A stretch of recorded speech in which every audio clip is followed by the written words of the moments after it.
From the Internet, the International Jack Benny Fan Club presents the 4th Annual Jack Benny Convention.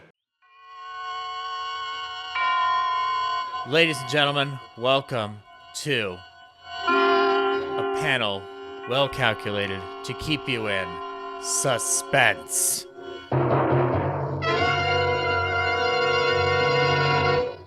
Yes, we are here to talk about Jack Benny's time on the amazingly I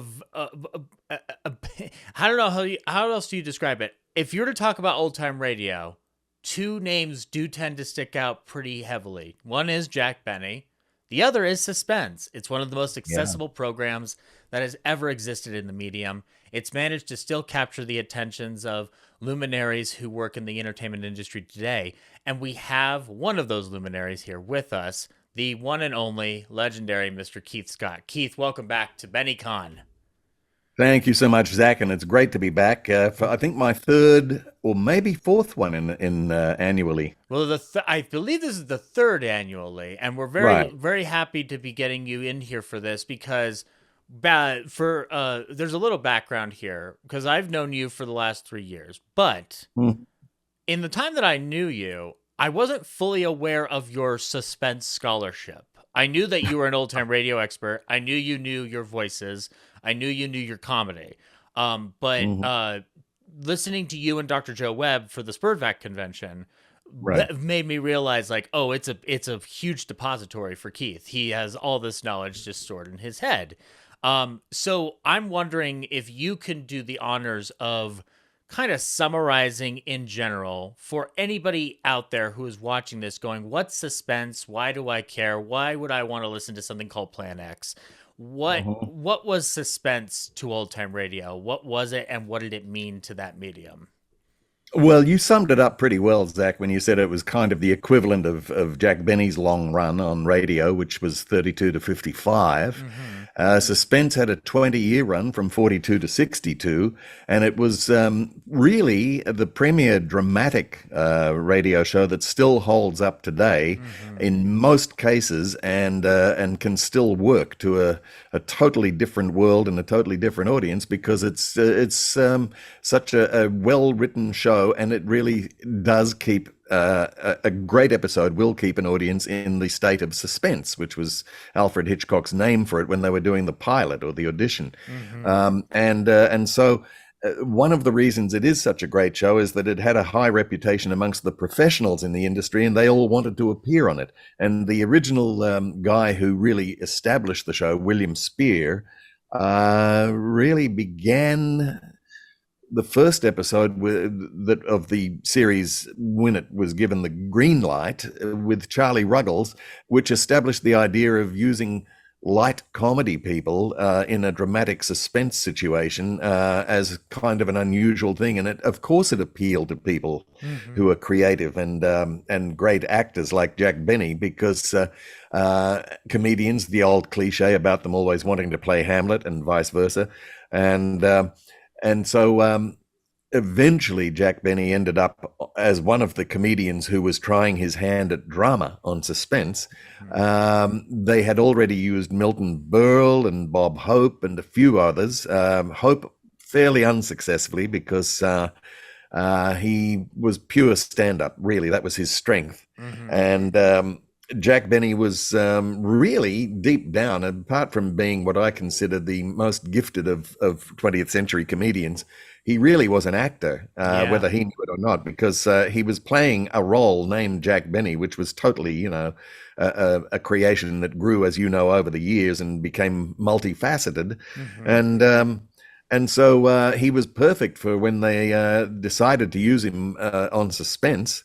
Because by then, in the early 50s, he had become so well established on radio that everyone knew every little quirk about Jack Benny. And he also, of course, had very high standards, so he would only ever, approve scripts that were very well written and suited him down to the ground. And these 4 appearances really did suit him. Because it was, and also he was at ease because you'd put a creative person like Jack Benny totally at ease, because the period in which he was on Suspense in these 4 episodes was the period that Elliot Lewis was the producer director, and he had known Elliot since 1938 and had used him over 50 times on his own show in a often zany supporting roles, sort of crazy roles that Mel Blanc could play, even though Elliot really was mainly a very gifted dramatic actor who had a terrific reputation in the industry as one that other actors spoke of it with awe, and yet he would self-deprecate and say he was never really happy as an actor because he found it too easy, And he said I'm saying that with zero ego. He said, I just found it too easy, and it wasn't challenging to me. That's why he became a writer and a producer and a director. But he continued being, he also had other gifts where he like Jack Benny, had a gift for comedy. And of course, he continued all throughout his Suspense years playing Frank Remley at NBC on the Phil Harris Alice Faye show, which was one of the great comedy characters of all time. And eventually playing that very role in guest shots around the time that Phil's show was still kind of kicking off, and they would keep it on to Jack's. Exactly. And Lewis in particular, having the involvement in there, like Suspense is not something that I go back to on a daily basis. It's not it's not my comfort food. It's a great show. And when I was getting prepared for this panel, a name that I liked hearing again, and it's a nice reminder, is Elliot Lewis. That's right. I'm in such safe hands. And you hit the nail on the head. Jack is an actor. And when you tell me that Bob Hope is not successful at this, I'm like, yeah, drama didn't work out too well for him unless it was the Seven Little Foys. But the Lubitsch was even the one who coined that for him. Like in my sketch comedy head, it's Lubitsch going like, Jack, I know your secret. You're not a comedian. You're an actor playing a comedian. That's when Jack just jumps out the window because he's been found out. But in reality, we have I would argue, as we were talking about this in prep, in slight bits, I know we wanted to save a lot of this for now. I look at Jack as a character actor, and within that, my view of him as an actor has always been that the one thing I would have loved to see him do is do such character-based films. And this is the closest we get. And there's a couple episodes in here in particular that pushed him in the position of a kind of a Coen Brothers character to find a modern equivalent. Like, I think like The Face is Familiar kind of reminds me of what if William H. Macy was stuck in one of these Suspense episodes. Yeah, that's right. Yeah. What if that sad sack like character from Fargo was stuck in this situation? But we can, and we'll go chronologically on it because I think that kind of shows a little bit of an evolution, because the final one is fascinating to say the least. But the first one we get is, I think, the one that everybody who has heard of Suspense and Jack Benny has probably come across at some point, which is Murder in G Flat. Right. Oh, well, actually, now, let me preface that by saying, are you aware of the 5th appearance he did on Suspense? Where it was just a little cameo that he did on the 30th of December, 1948. It was like 4 days after his final live NBC show ever. And he appears right at the end of a Suspense with the last one of 1948, in a little cameo plug for moving to CBS, telling the audience he'll be starting on CBS in 3 days. And it's right at the end when the guest actor of the week was saying how nice it was being here, and it was William Bendix in this instance. And so he's saying, yes, of course, next week on the show. And suddenly you hear this muffled voice of Jack in the background inside another room going, help, let me out of here. And suddenly he comes out and says, gee, I was just coming to see what CBS looked like, and I got trapped in the closet. And so he plugs his show starting in 3 days, and it's almost at the end of the show. And William Bendix says who it's going to be, and he says it's another one well calculated to keep you in. And you expect Paul Frees to come in, suspense. But Jack suddenly goes, oh, please, let me do it. The word, and he goes, suspense. And then there's a pause, and then he says, who said I can't do drama? Okay, so that is a lesson learned for me to just start digging through everything, and because I did not know. And also, I think that's among the few times that I've heard Jack Benny and William Bendix's name in the same place. Exactly, yeah. Yeah, the closest that I've gotten to that connection of any kind is Burns and Allen episode where Gracie puts him into culture school, which is a great... There are two things I love other than Life of Riley for William Bendix. One is The Web from 1947. The other is that episode of Burns and Allen where he pushes him through culture school, much to the chagrin of George when he later finds out. But this appearance that follows after, we're in 1951 for Murder in G Flat, and it is... I guess a question that I have from a historian standpoint, if you are aware of what this might be, this script sounds like it's one of two things. Either it was specifically catered for Jack, or they just had somebody who had an idea that managed to fit well with the musician part of Jack, because it could have, it seems like it could have gone either way, because it's a piano tuner and not a violinist of any kind. Well, I happen to know, he's gone now, of course, he died couple of years ago, but I knew very well the writer Richard George Petticini, because he moved to Australia in the late 60s, early 70s, when he was in the commercials business. But at the time he wrote this script, he told me all about this. He gave me the background on it, and because he was also a musically inclined guy, Petticini, he and being Italian, of course, he loved opera, and he was around the time that Ezio Pinza was a guest on Suspense when they did this one with Jack, and at the time Petticini had taken over from John Meston as the head of script department at CBS. So he not only was he submitting his own original creativity, but he was vetting a lot of the scripts that were coming through. It was a job called continuity acceptance, but really what it was censorship that was looking out for things that might be problematic, in scripts and so on. And but because he was also a guy who told me that even as a young guy, he and Byron Kane, the actor, were best friends in high school, and they both just had, in the late 30s, fallen in love with the idea of radio. So he was a radio fanatic, and they used to go to the Eddie Cantor show in 37 when they were, just out of high school, and watch that being made. So he was born for the business, and so therefore he loved Jack Benny and used to follow him. His favorite three were Fred Allen, Orson Welles, and Jack Benny, and Norman Corwin, because being a writer. And so he was a student of Jack Benny's, and I think he had said that he asked Elliot Lewis, because there must have been discussions each season on Suspense about who they were considering as guests on the show, and it was Elliot Lewis's second season. So I believe no, it was his nearing the end of his first season, and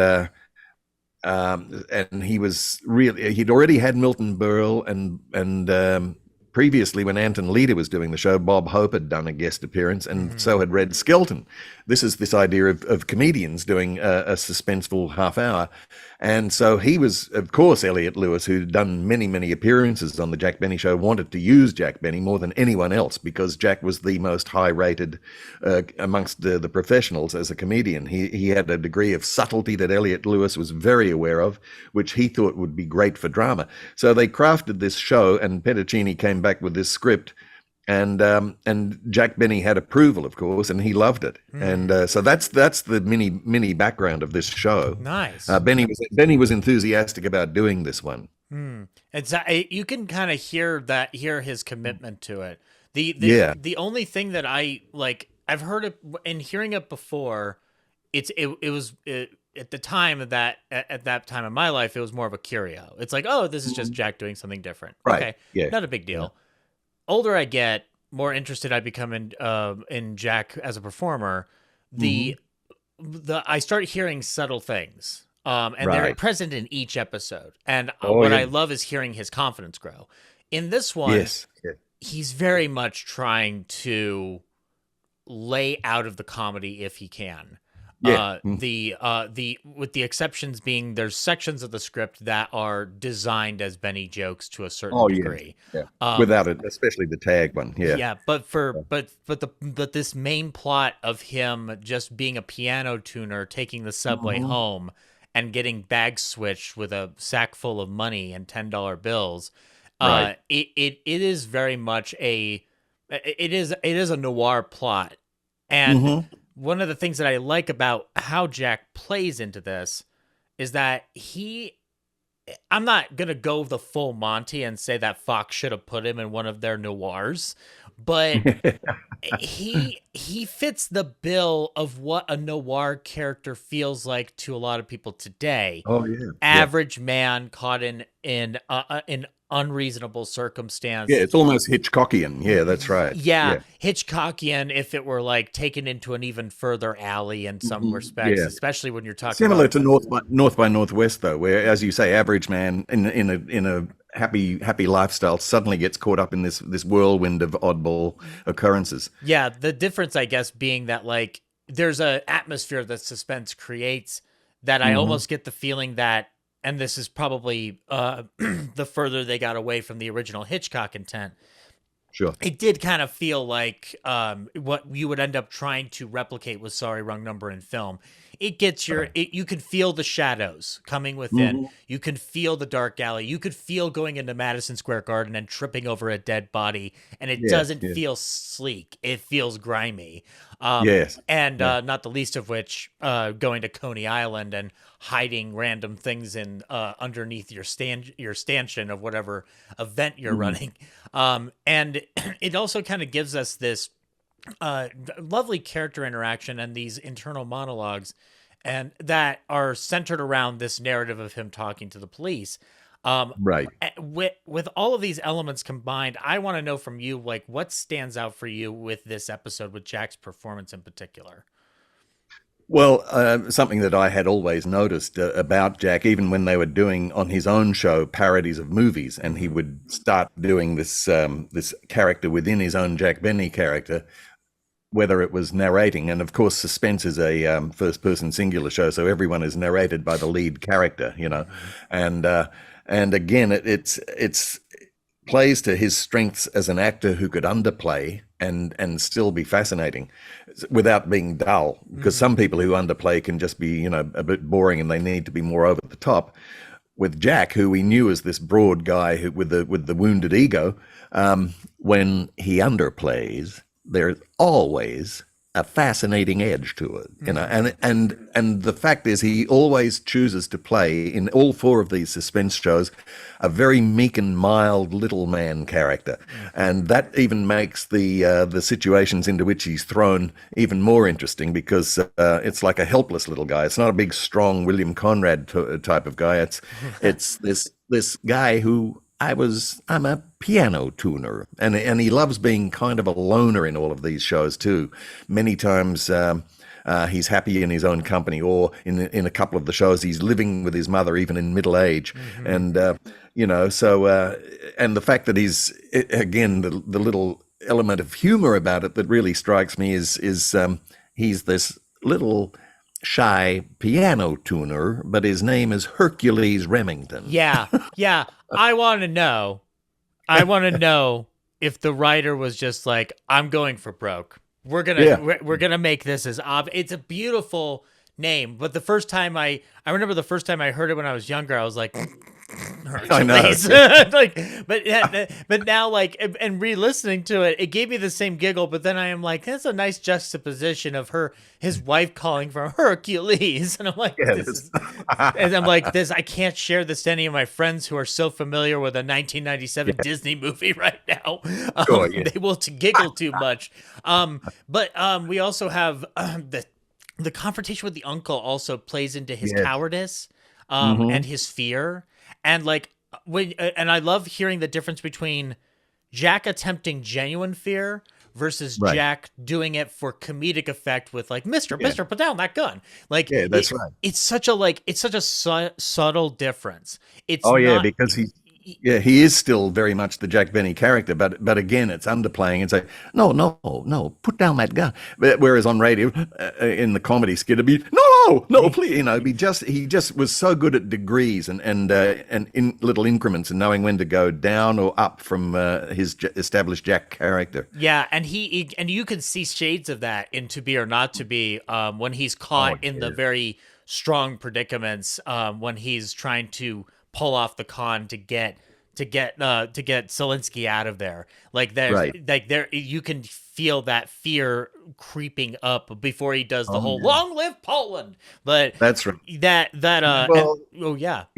that, and in especially this show, but in some of the others too, where he speaks to someone. It's very similar to his role in To Be or Not to Be, where he's trying to get on side with someone, and he does that thing where he talks to them, and then that little nervous, and he does it in To Be or Not to Be. He says that great. Oh, I am a great actor, am I? It's the Jack Benny gentle ego. Yeah, and I would say that this is maybe where it's the most prominent. The gentle ego is the most prominent here, because after this, it seems like I don't know like how. I don't know if it's him making the decision or if it's the writers or if it's Elliot Lewis and anybody in the creative team. It seems like okay, we got this off the bat. Murder in G flat. It's clearly the one we knew that would be catered to you. It worked for me, Jack. And also, yes, of course, at the very end, you hear the strains of Love and Bloom, because of course you were going to hear that.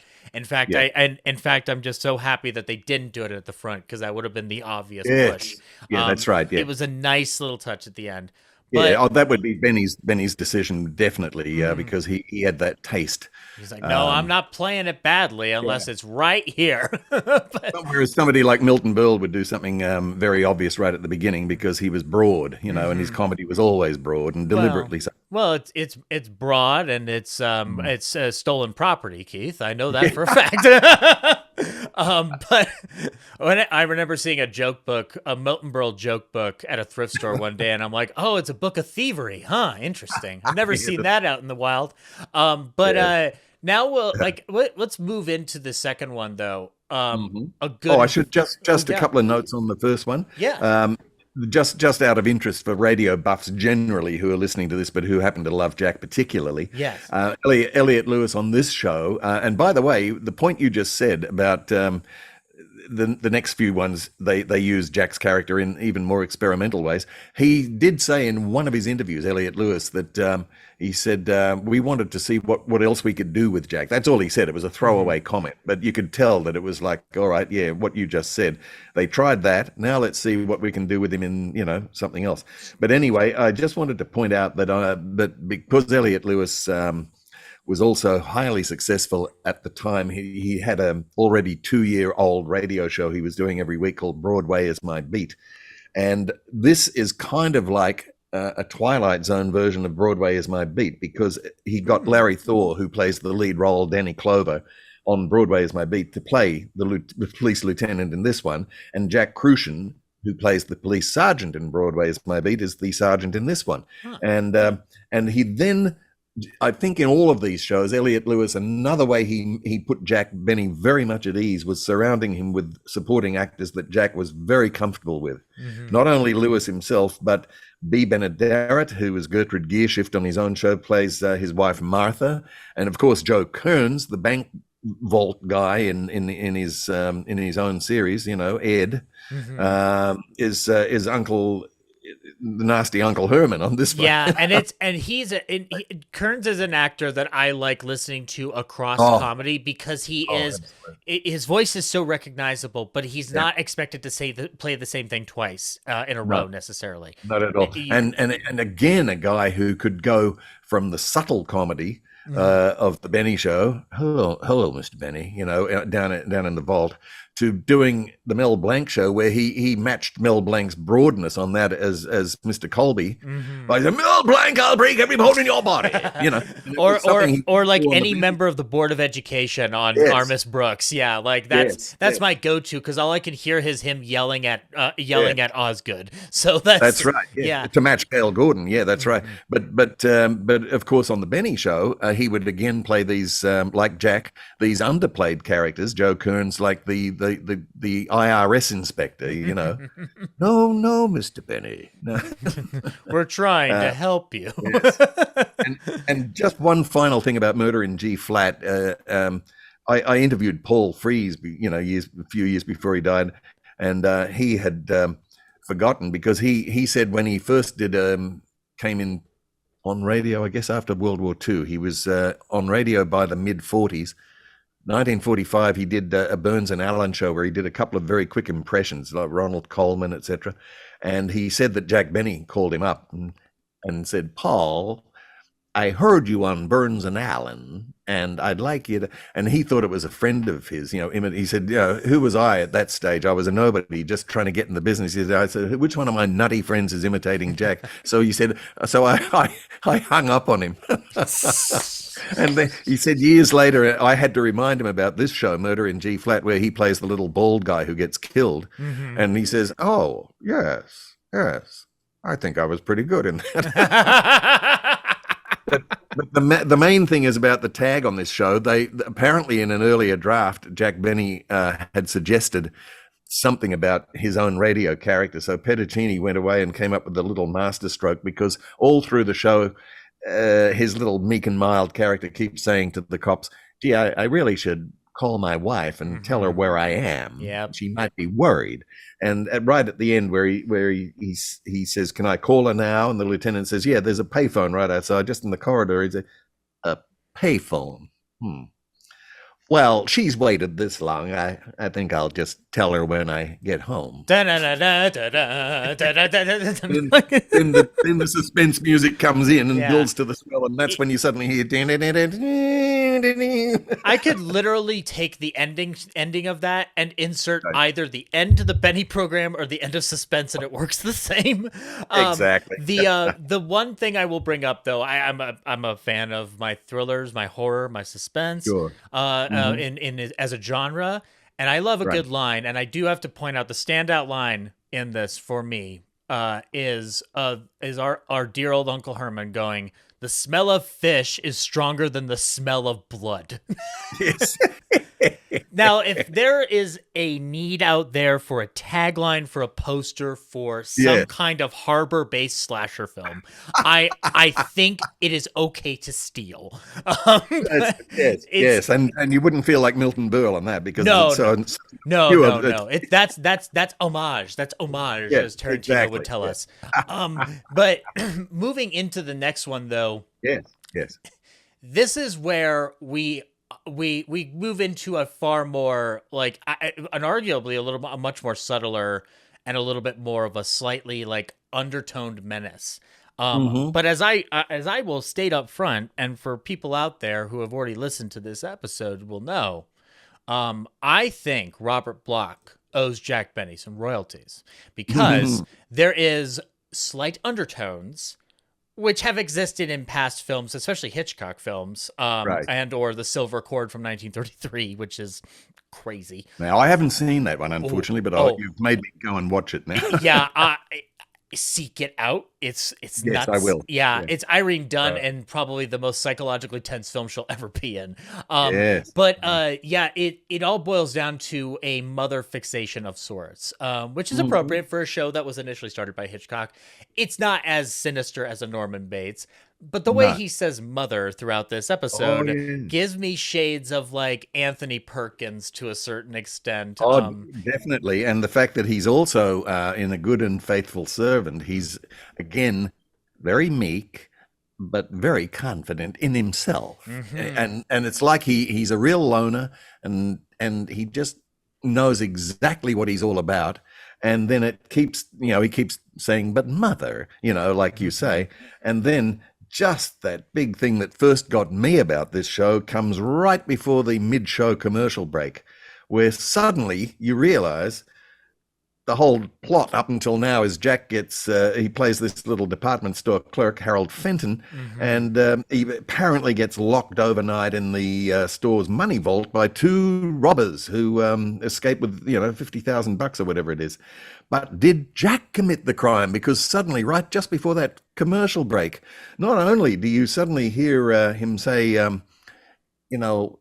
in the garden, mother, but then you hear the mother say, something back to him that makes it like she was the mastermind behind it. It's so eerie. It's like just once there's something, and she's played by this very, very distinguished old English stage actress, Norma Varden, who's got this very, very well modulated voice. But then it suddenly you realize she's in on the whole thing too. And at just one line, she's only menacing in that one line, but it's masterful the way it's done. Agreed. And the way the first third builds up to him, it's a small line that this thing builds up to a meek man was trapped in a vault overnight after being accosted by two robbers wearing Lionel Barrymore and Dick Tracy masks.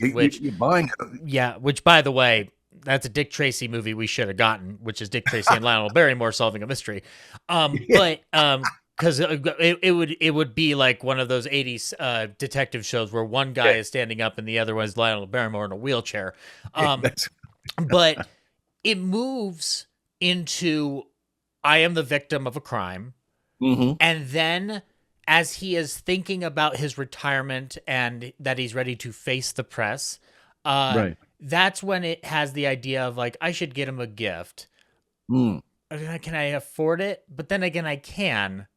After all, I've got $50,000. It's just the way it moves into it is such a slick reveal. That is a slick reveal. That was the main thing that grabbed me about this the first time I heard it, and it still gets me because the rest of it is so easily built up as just this guy that you feel, he would be the kind of little schlemiel who did get locked in a vault by robbers because he's so meek that they would have just said, you get in there, and well, of course I will, know? And you imagine him doing that, and then the way it's revealed, it's almost like halfway through the show you're suddenly in a different zone in your head. But then there's the next bit of conflict where the other guy who's his rival in the department store, played by the guy who plays Philip Marlowe, Gerald Moore, and in this show he's really underplaying along with Jack. He's very menacing like this, hardly none of them raise their voice, but suddenly he's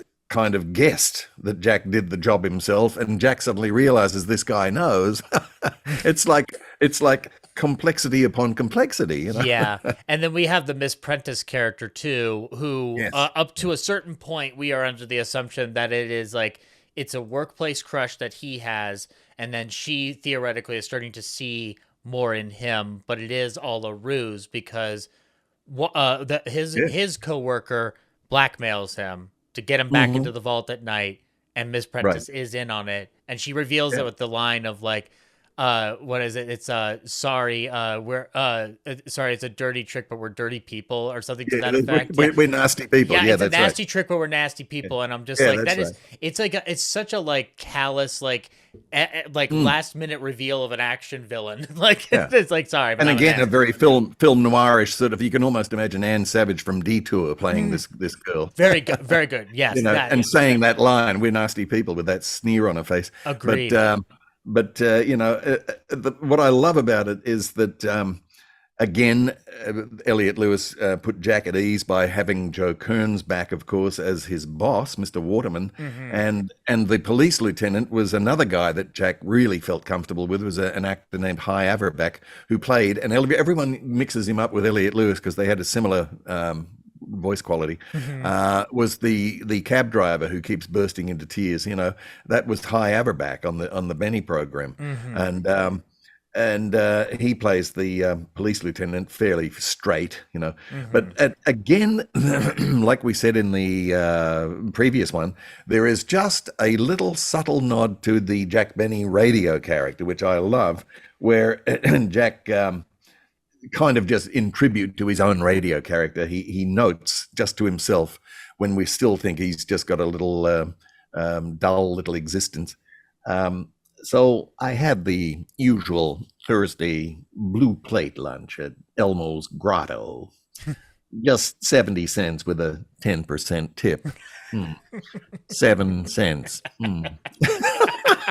And it's nothing to do with the show, nothing to do with the plot, but it's just Jack Benny. It's just a small thing, and that's something that we like as we're moving into the next one, which has further additions to this. Yes. The way I appreciate that each writer is not trying to cash in on Jack's image, and as you said, it's probably at Jack's insistence that this not be a big in joke, that he actually gets something to do.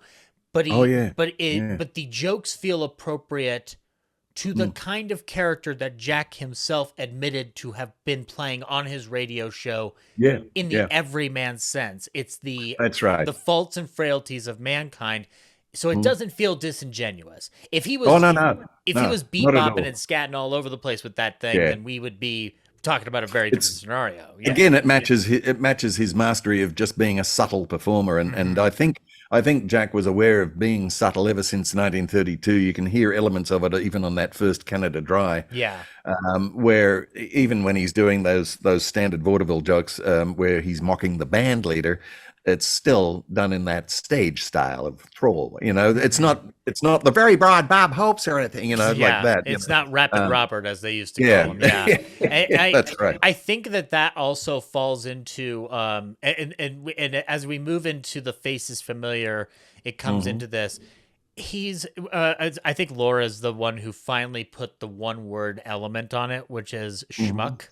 And and it is the schmuck. And the difference, though, like in this one, though, what I love is that cool, calm assuredness.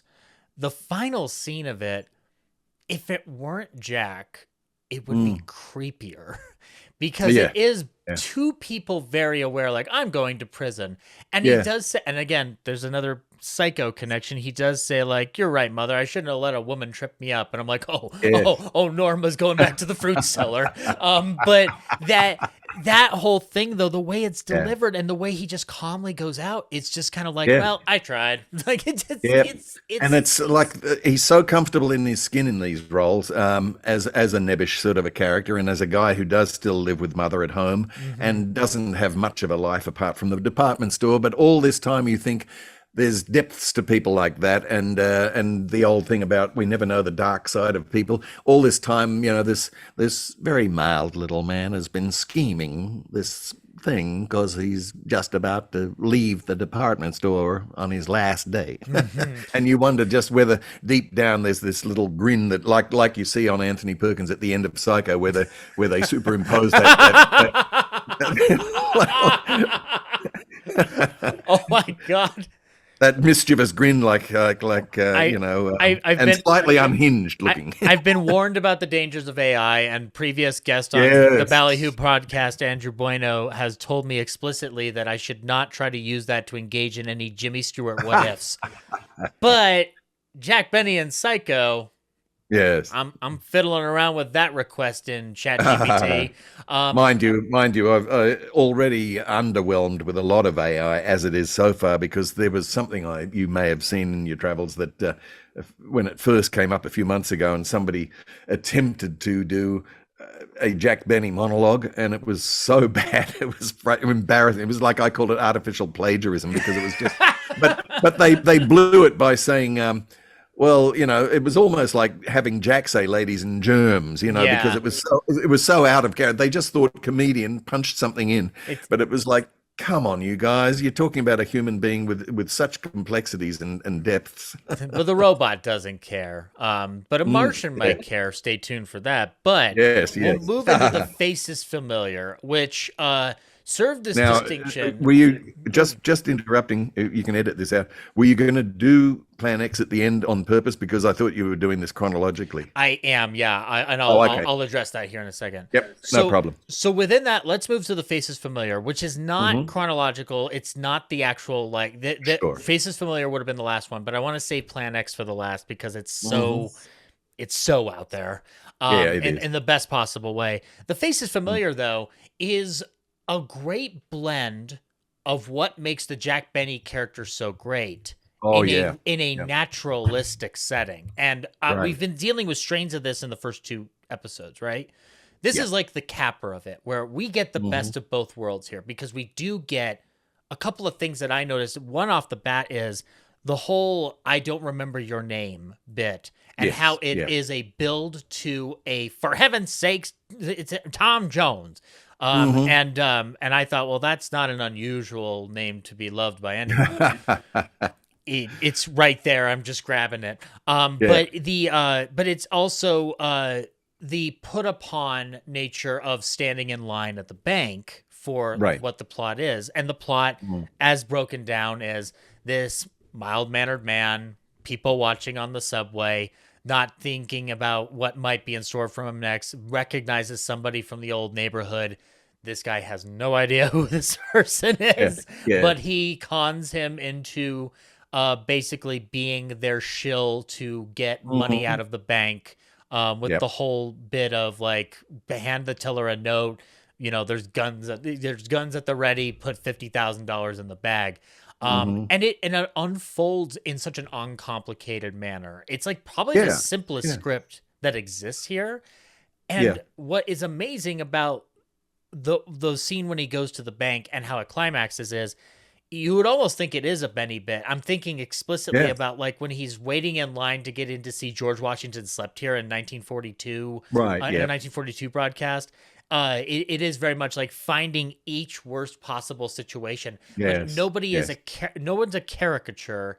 It's all very naturalistic settings, and it just it's played very naturalistically.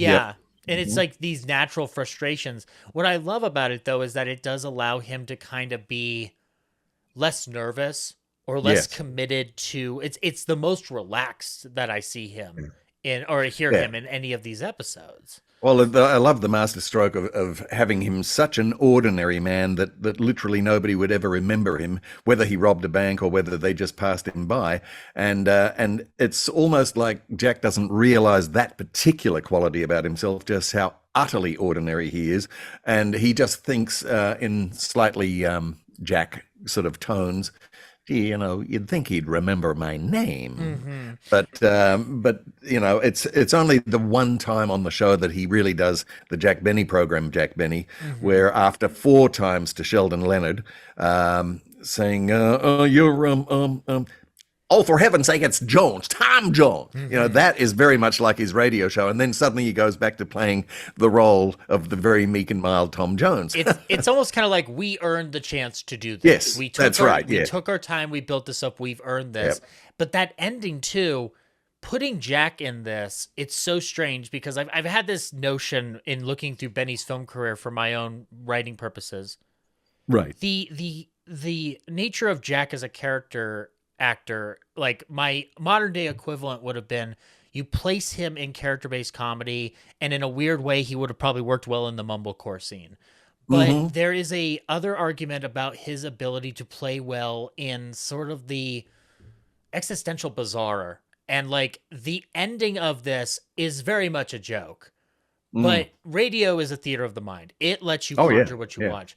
From a singular viewer or listener standpoint, the image I got was just like, imagine if this was all taking place in first person, and then the camera just shifted around and revealed his face, and you, the audience, feel connected to it because it's a face. You can recognize that face, and then to watch everybody just ignore it was almost just kind of like this existential dread. Like it was like reading Camus. Like it was really, really weird. Well, I think Jack particularly got a lot of the joy out of doing this one because let's face it, before that very year of 1954 was over, he had redone it on television as an episode of the General Electric Theatre. And that's most unusual that he would have chosen a script that soon after. He must have been very impressed with it and enjoyed playing the role, and also just the whole concept of a guy. And it still worked with Jack, even though everyone knew who Jack Benny was on television, because they just bought it. He was such a good actor that he sold the role of a guy who, in fact, Will Jordan, the late Will Jordan, who used to do great impressions of Ed Sullivan and people like that, had such an ability at changing his facial features into Clark Gable and all that. It was like sometimes you'd take an intake of breath. And some reporter, when he became famous with his Sullivan, said, Will Jordan has the sort of face, if he's not doing an impression, you would never even remember who he was. He's just a guy with a pair of glasses on. And that's what struck me about the role that Jack Benny plays. I mean, it's 10 years before the singer Tom Jones, so nobody would have made that connection. But the fact that he did play, because of his ability to do the subtle acting thing, a guy who was so dull and uninteresting, if you wanted to be nasty about it, that he had zero charisma or something like that. And the robbers finally recognized that, especially the Sheldon Leonard character. Yeah, it is playing this, like, the nature of the dull is that, like, it's the meanest comedy I've ever seen Jack kind of invested in. Right. And this is coming from a gentleman whose comedy show would push his own character in some pretty mean directions. Oh yeah, but it is like, I guess, like, maybe from a modern generation, I'm looking at it as just like, oh, this is like the most judgmental episode you ever hear. I know. At the same time, too, also, it is kind of like, it is nice to kind of hear the character brush it off as like an anecdote, and and the beginning sets it up as just like, you'd never think it would happen to me. And at the end, it is kind of like, yeah, it happened to me. Just like, anyway, back on with my day. The additional thing I would point out too is like the whole like it's the inconveniencing and being put upon by the teller at the window. Like, it was hard. This was of the four we are examining, this is the first one. This is the only one where I'd heard it for the first time in doing this. Right. So this was the first time listening to it in preparing for this. And it was interesting to listen to that bit for the first time. And almost expecting the laugh track to happen almost immediately. And my brain kind of got tricked for a good minute before I realized that nothing's happening. So, like, stop thinking something's going to happen. And the fact that it's essentially a drama we're listening to, and yet because it's like all these Twilight Zone versions of the Jack Benny program, he rushes out to the car and Sheldon Leonard's going, get back inside. and I'm wondering, Woody Allen, when he was a young man, of course, was a huge fan of Groucho and all the other Benny. He loved Jack Benny, which he would often talk about on the Dick Cavett things. And he did that scene in one of his early films. I think it's Sleeper or one of those ones where he's in the bank with a hold-up note, and I'm just wondering if it was like something that Woody Allen himself had remembered and thought, oh, I'd love to pay homage to that at some point. Yeah, that sounds very reasonable, and especially within the earlier years of his career. I'm also thinking of like in a strange way, like the way you would handle like a small bank teller scene. And I can't think of anything specific, but it's a trope that we have seen more often than not in a lot of films that go for comedy and bank robbery. I could see it in a David Lynch movie where the teller is totally, usually you expect the teller to be panicking and looking for the alarm button, and he's totally unfazed by this guy. So it is a Lynch moment or a Tarantino sort of moment. Yeah, and then like in a weird way, like actually Lynch is a great example of it, and especially if he were to try to handle that final shot of whatever it would be. Like, you're kind of leaving him alone. Like, Lynch has atmosphere. Like, he'll do a shot of people sweeping for 20 minutes. Yeah. If he were to pull back on a shot like that in a film, you'd be dealing with the atmosphere of, like, okay, I can shrug this off, but is my existence wrapped up in such obscurity? Like, I know. And Benny, as you said, also could be in some of these shot by the Coen brothers, because again, they're into oddball moments and things that you just come out of left field all the time, Yeah, and his sad sackness is like, and it's weird, like, like if I ever meet William H. Macy, I'm going to be like, do you see the similarities here between you and Fargo? I'm just gonna you certainly remember that, what's his name on Frasier? Was, Kelsey Grammer, yes. A huge student of Jack. And in fact, he hosted one TV special about Jack that was thrown away compared to another one. It was the Kelsey Grammer salutes Jack Benny. Yeah, that's right. Yeah, and his performances too, and other things too, like the timing is very specific and whatnot. But it's also in episodes of Frasier where you see Frasier kind of left in an isolated state. That's right. Like he's like short of him actually walking by a Jack Benny film festival in one episode. And all of these three that we've been talking about, very human based and extremely human based, quite literally. And every one of them, a very meek, unassuming guy that he plays, whether he's a piano tuner or a department store clerk or this guy, Tom Jones, who just likes hanging around at the railway station looking at people. Yeah, and dealing with the horror of being average. Yes, that's right. Yeah, and yet the funniest thing is that everyone else considers him, even the boss that he finally meets. Yeah, he's perfect. He's perfect for this. But Benny's the only one who would never say, "I'm so average, nobody could even." He would never admit to having no charisma. He thinks he's still an interesting guy. Don't you remember me? You know? So it's fascinating the way they've. I'll have to send a clip to you someday of a film called "The Face of Another" from Japan. But at the final scene of it, you see people, the two main characters, walking in a crowd of people whose faces have blurred into like amorphous blobs of nothing. And I'm just like, what if that's what's going on here this whole time? But moving though from the human to the extraterrestrial, not to be confused with the 1982 E.T. film that is not as good as The Thing. We are moved in finally to Plan X. Now this happened before The Face is Familiar. But I think it needs to be ended on because this goes back to something that I dealt with Laura the first time I had her on my podcast. She brought up the notion that people don't really appreciate this performance that Jack's giving in Plan X. Now, I haven't heard anything explicit beyond that, but re-listening to it, if there was pushback on it, I would disagree because it is kind of like masterful at keeping you wrapped up in the name of this show. It is literally keeping you in suspense because he is not giving his hand away. And it's a masterful conceit to maintain the very underplayed Jack character in sci-fi. You know, that is a hilarious conceit to begin with. And I think a vague memory of Elliot Lewis once saying, we even put Jack in a science fiction thing. He loved it. You know, that's all I can remember him saying. But, you know, so Jack wasn't. Just imagining Jack in the studio with a space helmet on. Just like, I'm into this. The basic plot of this is it's the year 2253. And somewhere not so peculiar now because that's almost around the corner. Yeah, my first note on in taking notes on it when I heard the year, my first note was, "Oh, we could just wait for the Enterprise to come by at some point. Kirk will pick them up. Everything will be okay. The rocket's gonna be safe." But the plot of this Martian council selecting in random Hunger Games lottery this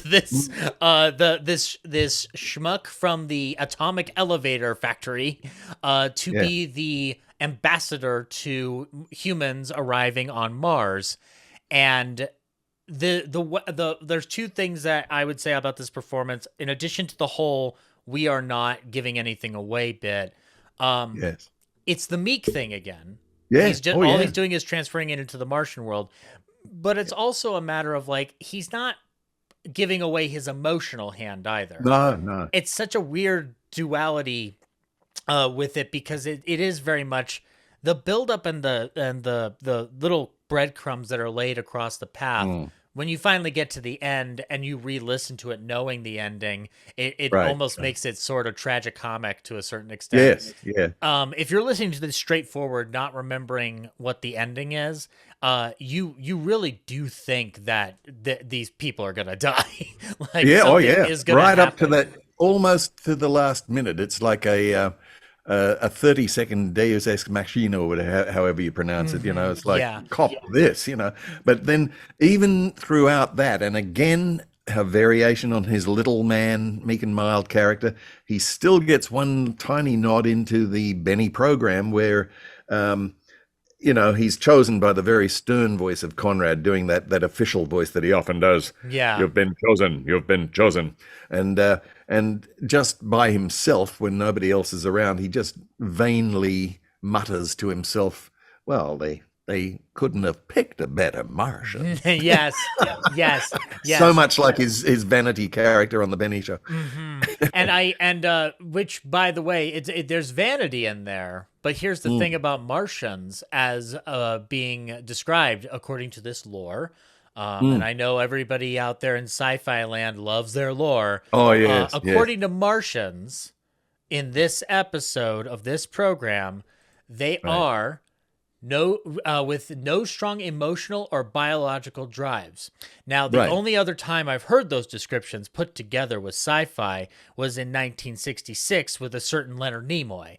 I'm not accusing the Gene Roddenberry family of anything, but I might be accusing Gene Roddenberry of. Well, I don't know. Listening to this, Roddenberry, yeah, I know. I don't know if he or this writer Richard Powell, no relation to the actor, but Powell wrote A Good and Faithful Servant and this one, and I don't know whether, because of the early 50s sci-fi boom that happened with Dimension X and movies, George Powell's movies, and also The Outer Limit had been done twice on CBS already, the Ray Bradbury story. There was a big sci-fi movement, and whether there was a famous sci-fi story about the very thing you just talked about whether there was the idea of a race that is so far advanced to Earthlings that the idea of violence and all that is just anathema or totally alien to them. Pardon the pun. Yes,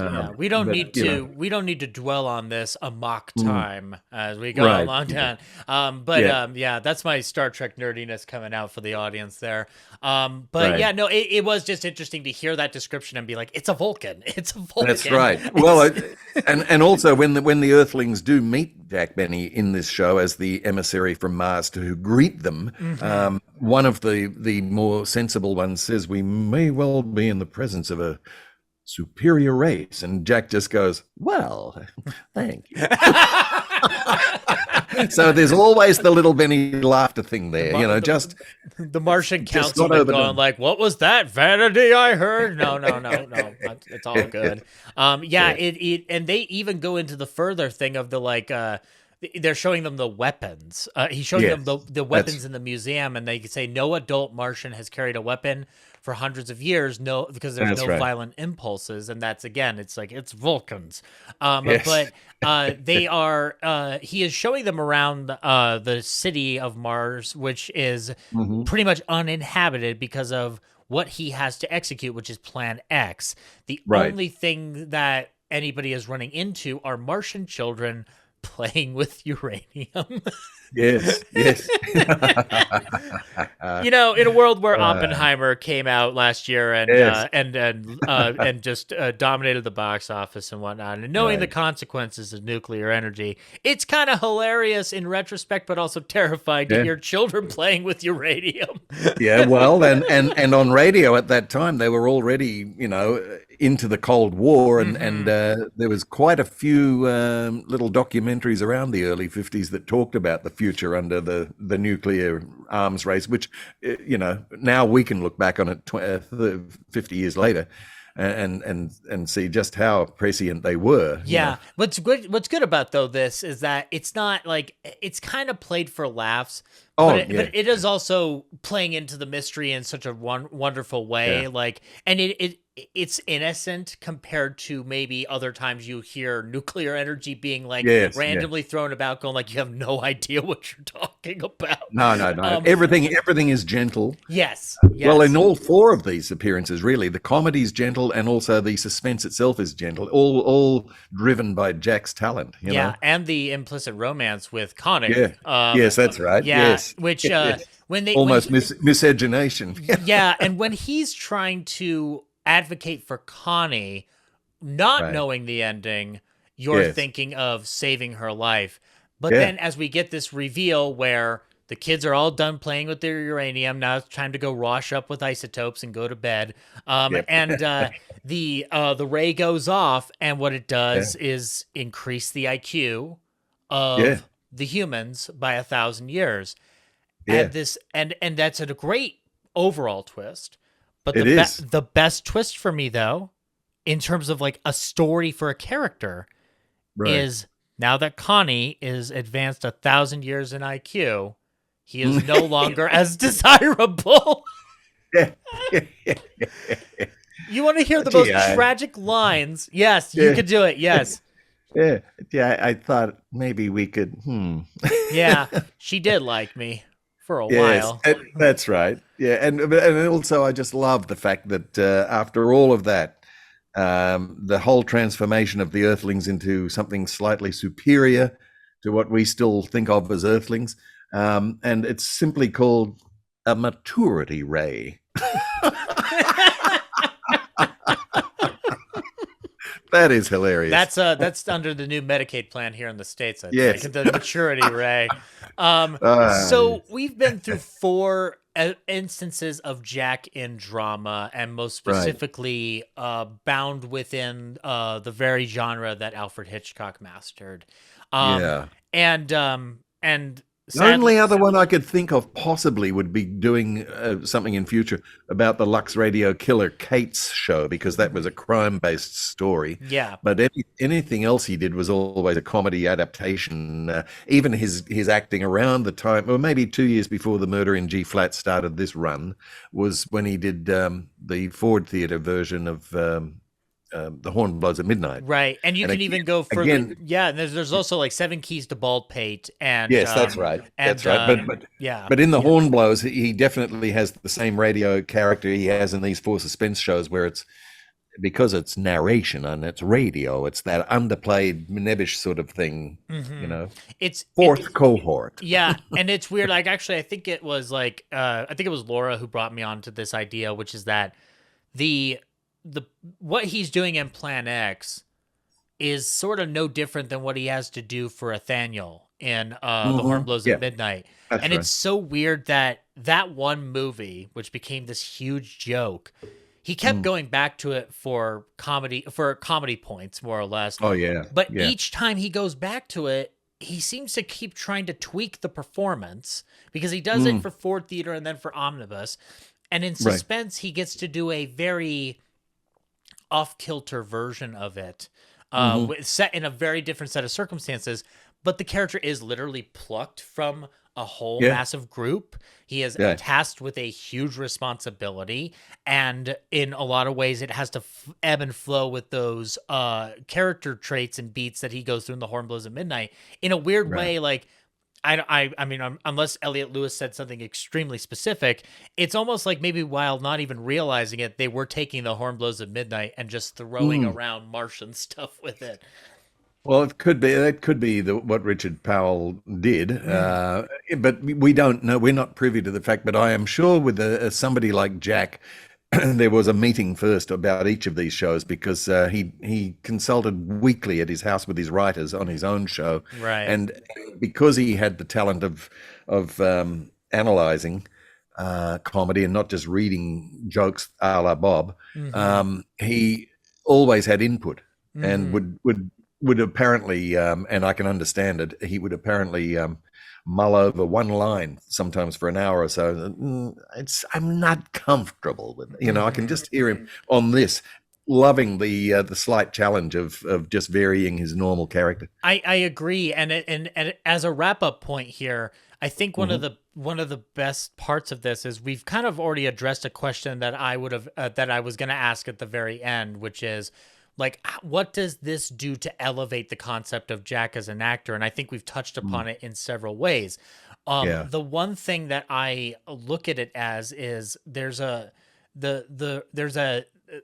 element of Benny's character as a sad sack.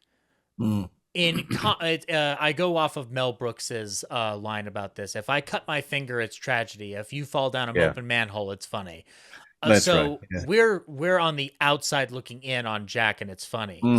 Yeah, he kind of flips it on us, and these characters cease to become funny in places in favor of reflecting the human condition in the opposite manner. Well, that was the actor in Jack. He was a born actor, but his comedy career just took the big turn very early on. I think he could have been an actor myself. Yeah, maybe a little limited to character roles, but when I think back to all of these ones that we've discussed, and the audacity of his throwaway line in To Be or Not to Be, which I think is his finest film performance, of course, being Lubitsch, but is the constant way you'd laugh at the running gag of so they call me concentration camp era. just genius, And you see inflections of that very delivery in different modes and functions throughout these 4 episodes, and it's really strange how this manages to give you a sense of Jack that, like, the constant phraseology around Jack with the films that he did was they kept just doing a Jack Benny character, or they were not letting him be Jack Benny. There seems to be, there's always contradictions surrounding this. I think it's a matter of in some ways, nobody seemed to trust Jack except for Lubitsch. Sandrich may be an exception, but also Sandrich was very much trying to replicate the radio show. Yes, but that's right.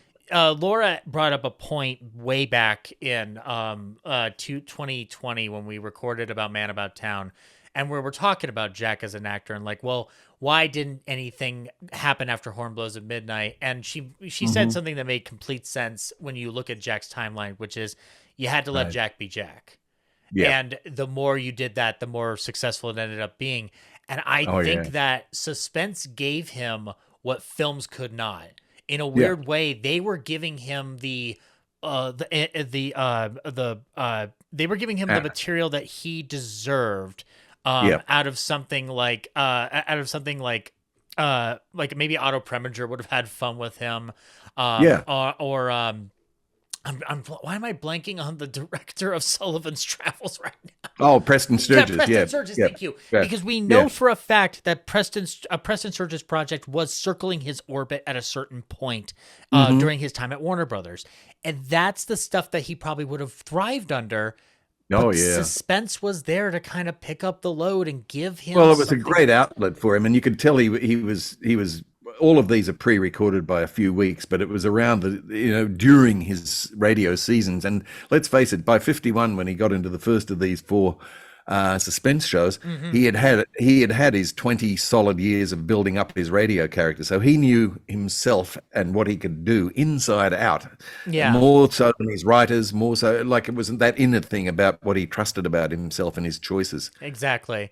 And on that, I can't think of a better way to end on that note for this event, Keith. Thank you so much for giving us a pleasure once again, Zach. Yeah. And I love every way I can contribute to this once a year. Like last year, I think we did Mel Blanc's role on the Benny shows and all of that. That was a great experience. I think next year we've got we may need to go down the road of Jack at Lux Radio Theater. I think that's a good idea to follow through on. But please remind people out there, since you're pre-recording this with us, you don't just talk about Jack Benny and you don't just talk about suspense. You talk about animation and voiceover.